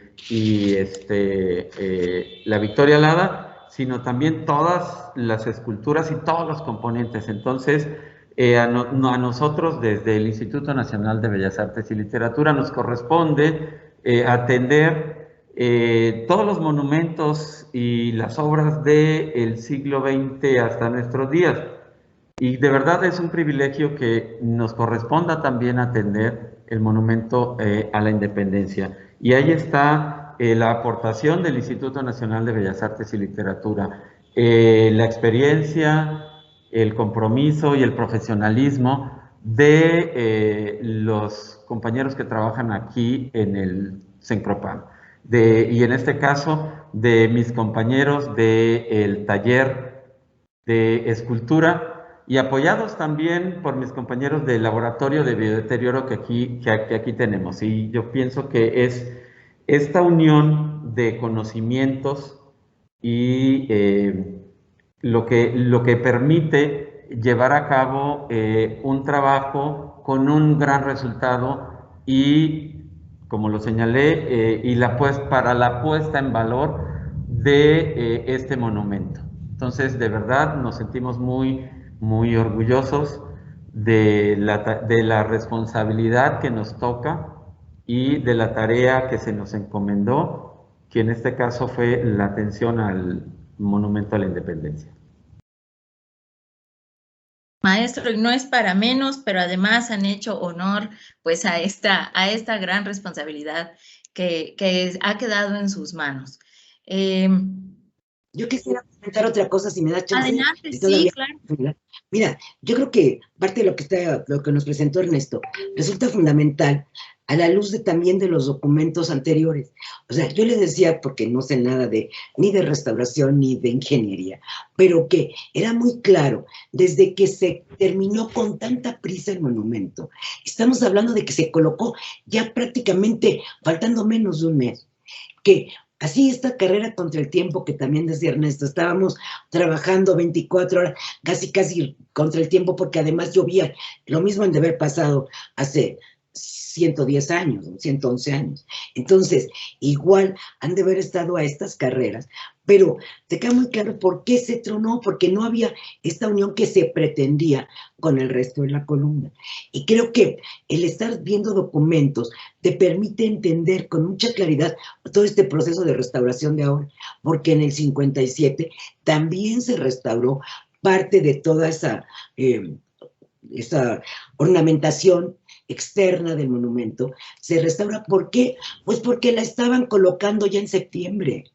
O sea, septiembre de 10, por eso les decía yo que leer el expediente es así como leer una telenovela. Ahí me sudaban las manos, ¿cómo van a acabar? O sea, estaban todavía las esculturas en Veracruz y ya era septiembre, o sea, tenían menos de 10 días para colocarlas. Entonces, pues claro, y luego los pleitos de Rivas Mercado y Garita para cómo colocar toda esta ornamentación que rodea la columna, que es como lo que vimos, de lo que más se ha dañado, porque en el 57 se daña mucho, y ahora en el 2017 se volvió a dañar, 50 y 60 años después. Entonces, creo que es muy interesante comparar lo que está pasando ahora, lo que pasó ahora, con lo que se hizo en 10 y lo que se descubrió en el 57, porque se descubrió. Ahorita yo quiero hacer de verdad, ya lo mencionó Ernesto, pero un homenaje al ingeniero Sánchez y al doctor Meli, porque ambos ingenieros del Instituto de Ingeniería, porque hicieron un trabajo, dirigieron una obra extraordinaria de sustitución de placas, ¿no? Cosa que uno dice, ¿cómo? Allá adentro, en ese espacio tan pequeño, ¿cómo le hicieron para sustituir las placas que estaban tronadas? Y así, como dice Ernesto, poder tener monumento para rato, ¿no? Creo que de verdad el ingeniero Meli y el ingeniero Sánchez merecen un homenaje por el trabajo que hicieron. Por supuesto, los canteros, los trabajadores, todos ellos que dirigió Ernesto, creo que también debemos de hacerles una plaquita, porque en serio que fue un trabajo excepcional. Gracias. Sí. Así es, maestra, muchas gracias por tu comentario. Y sí, yo creo que igual que nos mostrabas aquellas imágenes con varios trabajadores preocupados pues por construir la columna de la Independencia, pero abocados, creo que eso se está reviviendo. Creo que el equipo del maestro Ernesto fue un equipo, lo hemos visto en su presentación, comprometido, pero además fuertemente liderado, y claro que hay que hacer un reconocimiento pues a todos los especialistas que han estado involucrados en esta labor tan importante.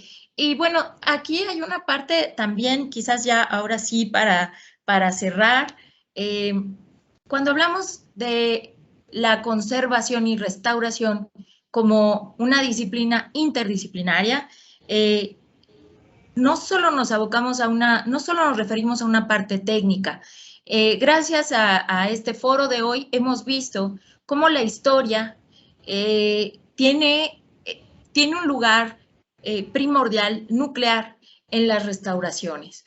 Si bien es cierto que las presentaciones de hoy no necesariamente tuvieron que ponerse de acuerdo directamente la maestra Lozada con el maestro Martínez, vemos que hay un estudio importante de los sucesos históricos, no solo de aquellos que nos significan como mexicanos, sino también en este caso en especial, de esta construcción, de esta materialidad, que después lo vimos reflejado de manera directa en la presentación del maestro Martínez. Y entonces aquí es donde quiero decir que la conservación requiere de muchos especialistas, requiere de restauradores, sí, pero requiere de historiadores, requiere de antropólogos, requiere de ingenieros, de arquitectos, de químicos, de biólogos. Justamente el maestro nos hablaba de ese laboratorio de biodeterioro que debe ser importantísimo para cada una de las intervenciones o de procesos de conservación que se planean en Cencropam. Y seguramente para la maestra Lozada, estos datos también técnicos, quizás de las ciencias exactas, quizás también le aportan a esas investigaciones históricas, pues que no hacen otra cosa que completar este discurso majestuoso de los monumentos, en este caso especialmente de la columna de la Independencia. Déjenme recuperar algunos comentarios. Ya para cerrar, José Luis Pérez González nos dice, gracias por organizar las jornadas de divulgación histórica y de conservación. Sin lugar a dudas, es una linda forma de mantener la conexión con el pasado. Pues muy bello comentario. Y bueno, pues creo que se acabaron los comentarios de la gente, de nuestros amigos que nos siguen. Quizás me gustaría mencionar que nos acompaña la maestra Valeria Valero en esta transmisión, ha estado acompañándonos. Ella es coordinadora nacional de monumentos históricos del INAH. No quiero dejar de saludarla. Y bueno, pues también hay otros colegas cercanos a nosotros, que estoy segura han disfrutado. Miren, aquí está. Aquí está Valeria. Qué gusto verte, querida. Besos. Hola, Valeria. Pues es que, de verdad, gracias por acompañarnos, porque somos una gran familia preocupados por nuestra historia, pero también preocupados por nuestros monumentos, y una gran familia que trabaja de la mano y arropados todos, desde la trinchera que cada uno tiene. Yo insisto en pro de la conservación de los monumentos que nos toca atender a unos y otros. Yo pienso que la historia y el monumento están íntimamente ligados, Tico, porque, Claro. el monumento es lo que deja la huella en la historia, ¿no? Claro. Entonces, por supuesto que este tipo de conversaciones nos ayudan a complementar. Yo por eso lo dejé en 57, para que, bueno, y con la reinauguración en 58, para ya poder hablar de lo que ha pasado en los últimos 60 años. Pero es eso, es la huella de la historia. Estos monumentos, muebles e inmuebles, son precisamente la huella de las generaciones pasadas, ¿no? Así es, muchísimas gracias. Y bueno, ya para cerrar, nos dicen extraordinaria ponente, muchas gracias a la maestra Lozada, y también por ahí Blanca Noval, colega restauradora, también una de las directoras de la Coordinación Nacional de Conservación, les manda saludos y dice excelente información y maravillosas fotografías. Pues también Gabriela Peláez, colega restauradora, dice muchas gracias y muy interesante. También Mari Carmen Castro saluda a Valeria, le manda saludos. Y bueno, pues con esto yo quiero agradecer tremendamente su participación. También hacer énfasis en que pues son autoridades de instituciones, como ya lo habíamos dicho, involucradas en la conservación del patrimonio, y quiero agradecerles por abrirse este espacio, por tener este tiempo y por tener esta disponibilidad de compartir con nosotros pues tan importante labor que desempeñan actualmente. Nuevamente, muchísimas gracias.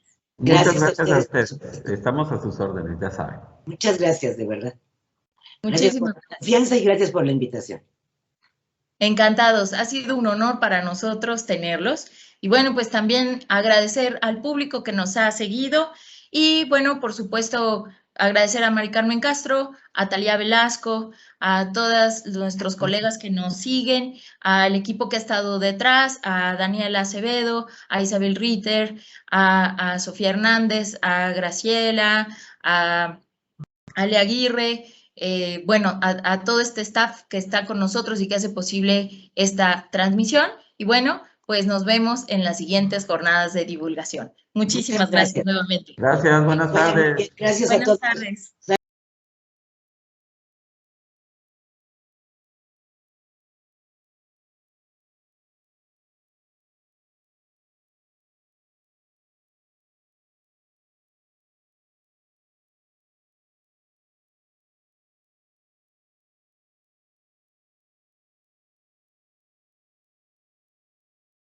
Instituto Nacional de Antropología e Historia. Secretaría de Cultura. Gobierno de México.